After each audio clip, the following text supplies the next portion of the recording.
When my older girls were still in junior high and high school, Joey and I and our neighbors would sometimes let ourselves imagine, what if there was a one-room schoolhouse here on the farm for our kids to all go to? At the time, it seemed an impossible dream, and so we put it away and never thought of it again. Until our little girl, Indiana, came along. And when the time was right, God took that seed and planted a beautiful garden where Indy and a dozen other children are growing.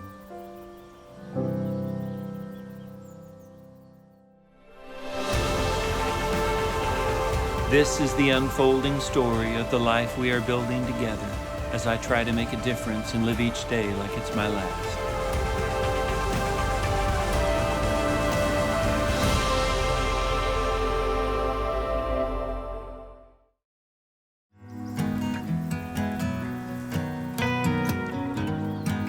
In the fall of each year, we have some wonderful dinners here on our farm, most of them out on the porch with family and friends, enjoying the harvest from whatever we've grown in the garden or bought at the farmer's market. But this story is about a harvest of a whole different sort. This is the best Mother's Day gift ever. The seeds for this harvest were planted 4 years ago when Indy had just turned 2 years old. Since the day Indy was born, Joey had hoped to one day homeschool her here on the farm. Good job. But when life turned and plans changed, and we realized that wasn't going to be a possibility, we knew we had to come up with another plan. And so we found a school nearby, appropriately named High Hopes. It was a big, beautiful facility about a half hour or so from the farm with an integrated preschool, meaning that though 40% of their little ones had special needs and the rest were typical, all the kids learned together in the same classrooms. They also had a wonderful therapy center there to teach little ones like Indy how to do important things like walking. Come here. Come here. Where's Lucy? Go see her. Come on. Let's go to the mirror. Most children learn to walk when they're around a year or so. Indiana didn't even learn to crawl until she was almost 3. Get back up there again. Try again. Here, go. Use hands and knees. Come on. Hands and knees. Let's go. Let's get to the mirror. Come on. Keep going. Watch Papa. There we go. Keep going. Keep going, Papa. Come on. Keep going. Okay. And not long after that, thanks to Miss Kristen and everyone at High Hopes, she finally learned to walk. It's a mess.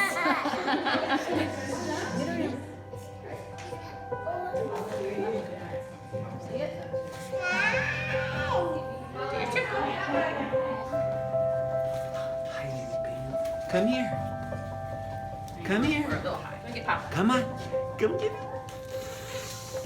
You see that green button? Look at you go! Hey, look at you. Right, man. Come on. All the way here.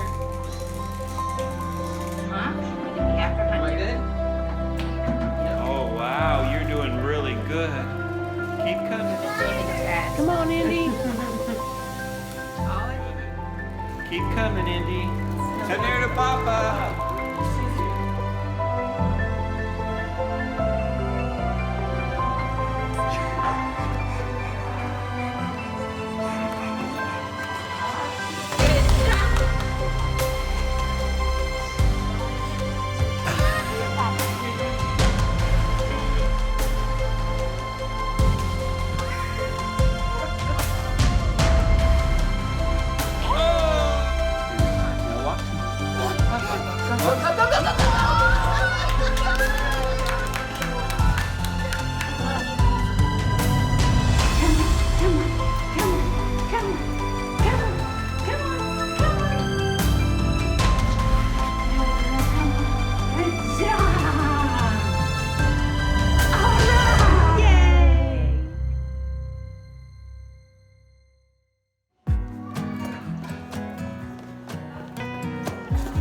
Around the same time, I enrolled Indy one day a week at the Ferntop Nature Preschool, a wonderful outdoor school where kids literally stay outdoors, rain, sleet, snow, or heat. They would trudge through the forest and learn the names of trees and flowers and spend hours and hours watching birds or just being in nature. Though it was only for one day a week, Indy learned so much, and so did I. I had no idea that kids could learn at school and be outside at the same time.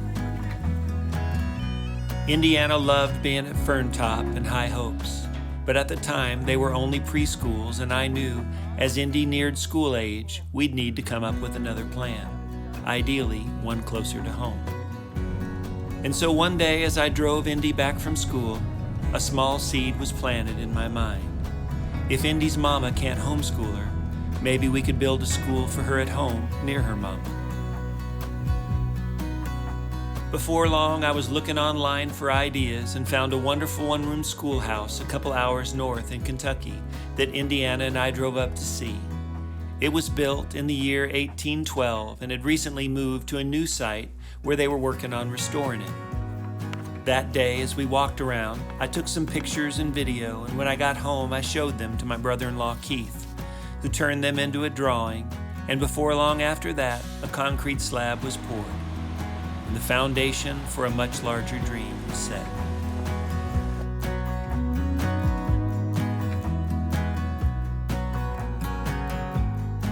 Now, Indiana and I are big fans of the 1950s movie 7 Brides for 7 Brothers, and watching the fun scene where the community comes together to build a neighbor's big barn, another seed was planted.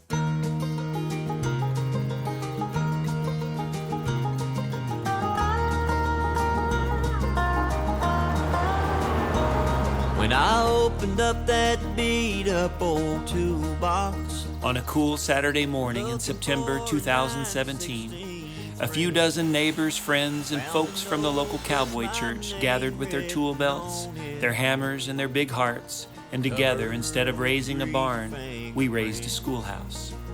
it said this hammer built the house you grew up in, and that ruler carefully measured every board, and that crescent wrench got my old truck started.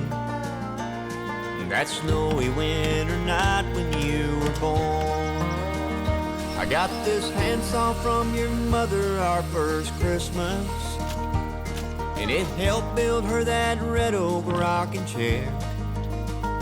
And every time I saw her rocking you in it, I felt richer than a Wall Street millionaire. Son, take good care of your tools, and they'll take good care of you.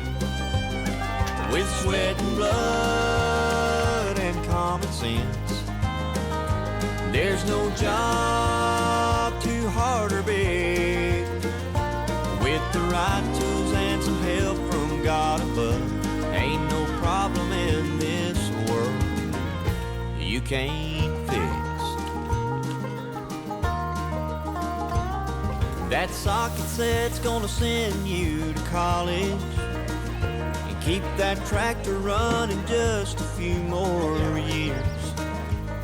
That Barlow knife belonged to your grandpa, and I can't use it without fighting back the tears. Everybody pitched in. Some brought food and drinks for the workers, and Miss Ruby even brought some ponies for the kids to ride. Best, but just the best I can afford. And this life comes with a good set of directions. Even little Indiana got to pitch in and help. Wondering what that Bible's in there for. Son, take good care of your tools, and they'll take good care of you. With sweat and blood and common sense, there's no job too hard or big. With the right tools and some help from God above, ain't no problem in this world you can't fix. And if you're looking for a 9/16 boxing wrench, finding it shouldn't be too hard. It's right where I told you not to leave it. where the wheel fell off your bike in the backyard. Son, take good care of your tools. By Sunday evening, we'd raised all 4 walls and trusses of the roof. Good care of you. With sweat and blood and common sense, there's no job too hard or big. With the right tools and some help from God above, ain't no problem in this world you can't fix.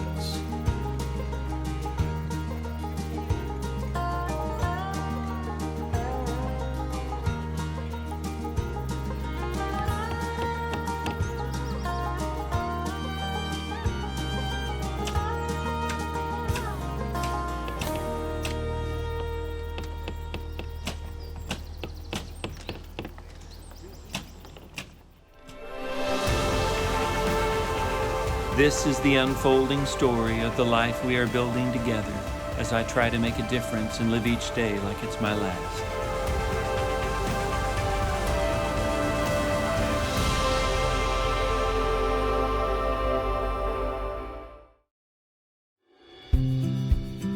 From there, the seeds we'd planted just needed some more time and a lot more work to grow. Nail by nail and board by board, the one-room schoolhouse that we call Hardison Mill School came together. And by that fall, we filled it full of neighborhood kids and spent the first year letting it be a preschool, giving us time and room to learn and grow and change just as the kids did. Here are a few of my favorite moments from that time.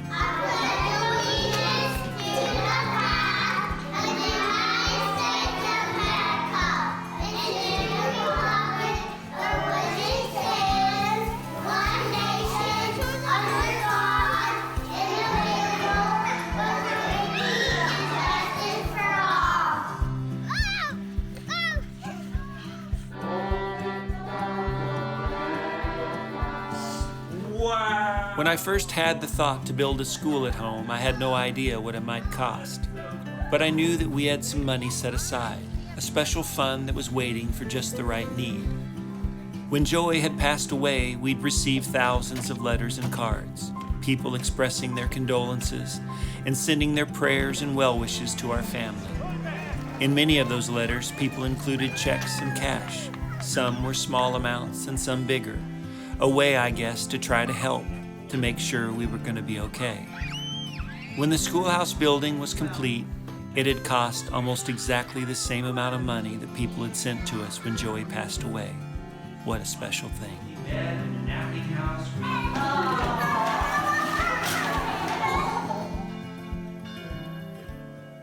This past fall, just as Indiana became a kindergartner, we opened our doors as a full-fledged one-room schoolhouse. A farm school where we're teaching the kids what we call the 4 R's: reading, writing, arithmetic, and all things rural. A place where the kids spend as much time, if not more, outside, learning how to grow vegetables and flowers and exploring nature. Besides Miss Rebecca, who is the full-time teacher who runs the school, we have lots of teachers who come every week, who will probably never have teaching degrees, but who pour into the kids and have so much to offer them. Right now, we have about a dozen kids that go each day with Indiana, all from the small community we live in. Some are tall and fast runners, some are smaller and take their time, some with blue and green and brown eyes, and some with pretty almond eyes like Indy has. Like the seeds in the garden or the greenhouse that they plant, in the right soil, these kids are going to blossom in time. And my favorite part is that it's all come together within sight of where Indy's mama was laid to rest 4 years ago.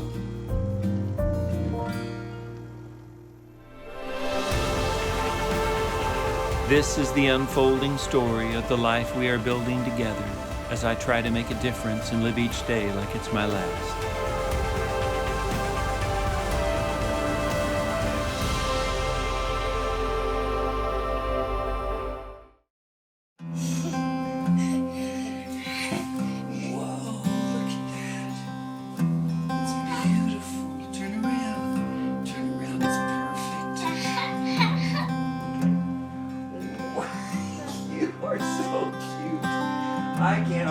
stand it.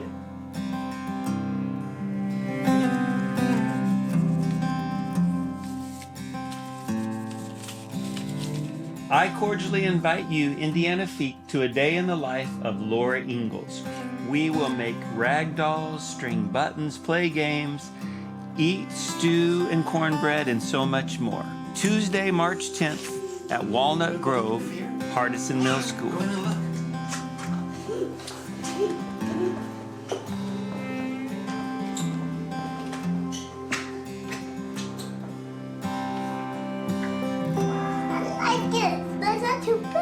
It's not too big, it's perfect. Let's go, let's get your boots on. We gotta go to school. See the kids.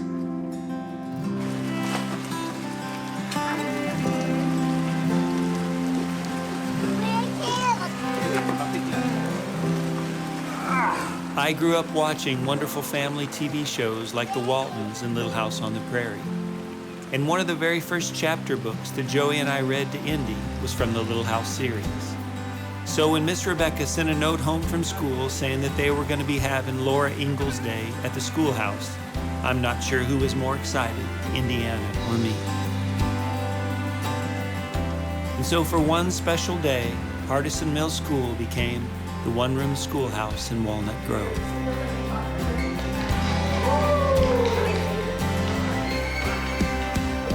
All the kiddos dressed up. The boys were handsome in their overalls and suspenders, and the little girls were precious in their pretty bonnets and dresses. Caleb and Ezekiel's mom and sister even joined in. And Miss Rebecca, who grew up watching Little House, also had her dress on too.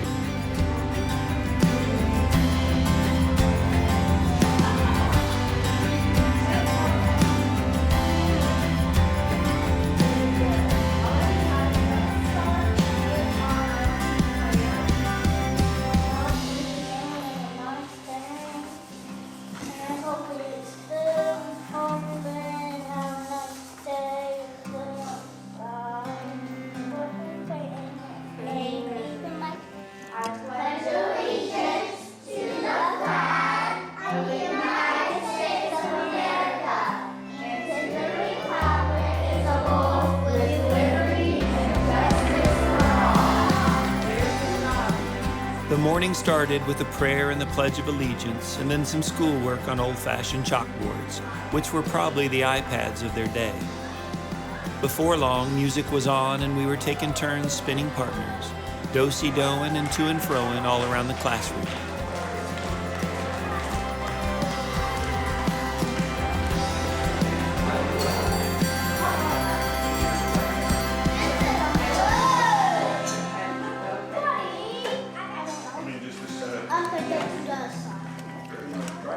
Would you like some syrup? Yeah. I'm going to put it here. You can dip.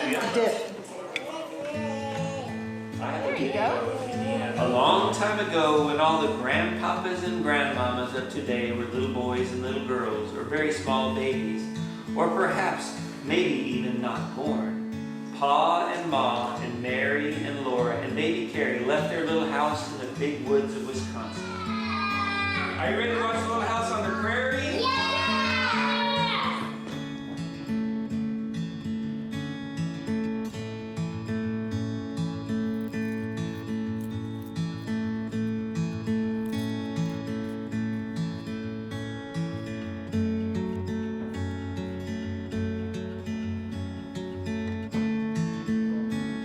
It's amazing to see all that's happening at the schoolhouse and the beautiful harvest that has come from the tiniest of seeds of thought planted just a few years ago.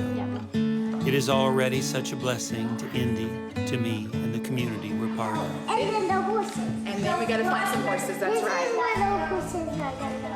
Look at there. You are ready with your wagon. That's awesome. You got it? I have no idea what the school will be in time, but for now, it's a unique place for our little one to learn and grow with other children. Maybe one day she'll grow up and want to be a teacher here. Or maybe she'll have a green thumb like her mama and want to turn it into her own little farmer's market and business. Or maybe when she's grown, this little farm school will be turned into a farmhouse where she'll live, on her own but close by.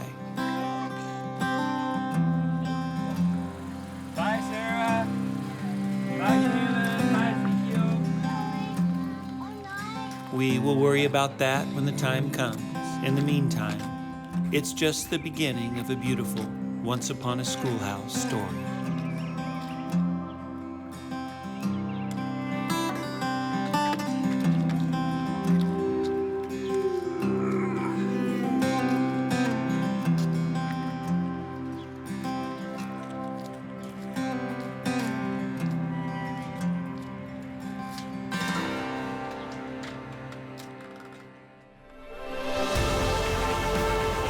This is the unfolding story of the life we are building together as I try to make a difference and live each day like it's my last.